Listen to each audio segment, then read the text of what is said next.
I think the leadership requirements over the next 10 years are going to be very challenging and to some extent quite different from the past. We are living in quite turbulent times. We all know that. I think what's more critical to understand, or at least accept, is there are big tectonic shifts, if you will, gravitational forces underway.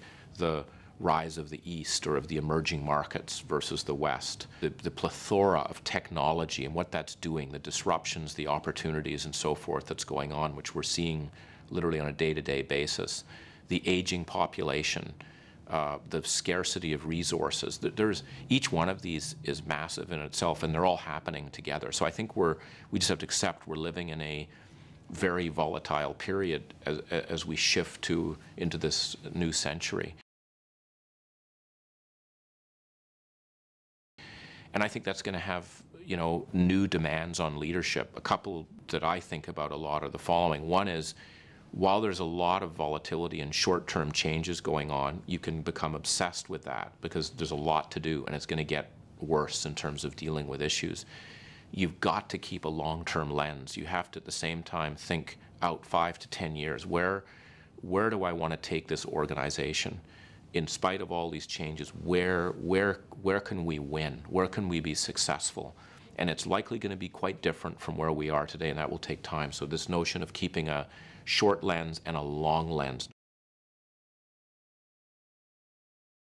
A second element of this is this notion of being the strong, powerful voice that's going to be very decisive and say where things go is like a misnomer.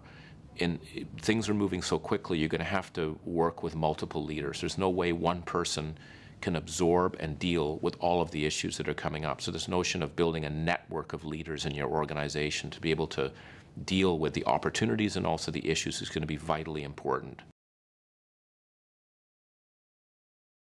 The third element I get to is actually around character. And what I mean by that is resilience.